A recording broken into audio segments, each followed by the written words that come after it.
दोस्तों, इस लेख में रोज़ एक नई कहानी को जोड़ा जाएगा ताकि आपको पढ़ने का इंटरेस्ट बना रहे। हर कहानी आपको सोचने पर मजबूर कर देगी, तो वही कुछ कहानियाँ आपकी आँखों में आंसू ला देगी।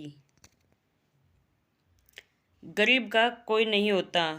यशोदा अपने मामा मामी के घर रहती थी।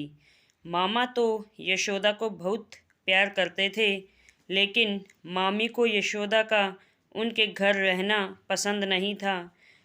वो यशोदा को अभागन समझती थी। हर समय यशोदा को जली कटी सुनाती, लेकिन यशोदा बेचारी चुप रह जाती। कभी कुछ न कहती, सोचती किसी न किसी का मामी का बर्ताव बदल जाएगा। लेकिन एक दिन जब यशोदा ने अपनी मामी को कहते सुना कि सुनो जी, कल सुबह अपनी विधवा भांजी को यहाँ से रफा दफा करो। पहले तो अपने माँ बाप को खा गई, फिर महीने भर के अंदर ही अपने पति को चिता पर चढ़ा आई, और अब जाने किसको से गायत्री अपने पति निरंजन की थाली में रोटी परोसते हुए बोली। लेकिन वो बेचारी अकेली जाएगी कहाँ? पति के चिंता जताने पर वह बोली, मैंने क्या तुम्हारे खानदान का ठिक्का ले रखा है? दरवाजे के बाहर खड़ी यशोदा अपनी मामी के मुंह से कुछ और न सुन सकी और अपने कमरे में आकर अपना सामान बांधने लगी। अगली सुबह मामी की आंख खुलने से पहले ही यशोदा एक गठरी बगल में दबाए अनजान जगह पर निकल पड़ी। थक कर उसने देवी माँ के मंदिर में शरण लिया। सुबह का प्रसाद खाकर वह काम की तलाश में निकल पड़ी और एक बुटीक में उसे सिलाई करने का काम मिल गया। दिन भर काम करती और रात को बुटीक में सो जाती थी। उसकी होम साइंस की पढ़ाई यहाँ काम आई। उसके नए नए डिज़ाइन और आइडियाज़ के कारण बुटीक में ग्राहकों की संख्या बढ़ने लगी, और तब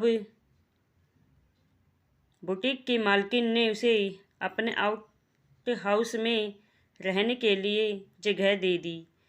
एक दिन यशोदा बुटीक के लिए सामानों की शॉपिंग करके घर लौट रही थी कि उसने सड़क पर 8 साल के एक बच्चे को भीख मांगते देखा। उससे रहा नहीं गया। उससे उस बच्चे से नाम पता पूछा तो उसने बताया कि उसका नाम नंदू है। अपनी सौतेली माँ की मार और अत्याचार से तंग आकर वह घर से भाग आया है। यशोदा को नंदू का दुख अपने जैसा ही लगा और उसने नंदू को अपने जीने का सहारा बना लिया। इस तरह वह जन्म दिए बिना ही नंदू की कई और नंदू यशोदा लाल बन गया। उसने नंदू का एडमिशन एक स्कूल में करा दिया। स्कूल में आकर नंदू जब उसे अम्मा कहकर लिपटता तो सिलाई करते उसके हाथों का दर्द पल में छूमंतर हो जाता।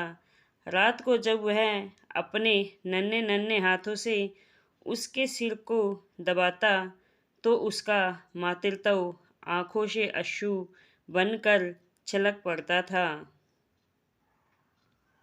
यशोदा का स्नेह पाकर नंदू भी अपने सब दुख दर्द भूल गया था। उसके लिए तो यशोदा ही पूरी दुनिया थी। दोनों अकेले अकेले अधूरे थे। एक दूसरे का साथ पाकर दोनों पूरे हो गए। रक्त के बंधन से मुक्त होते हुए भी दोनों एक अटूट बंधन में बंध चुके थे। आज यशोदा और नंदू एक दूसरे के लिए काफ़ी थे। उनको किसी तीसरे की ज़रूरत नहीं। नंदू भी यशोदा को बहुत प्यार करता था। उसके बिना रहना बहुत मुश्किल था।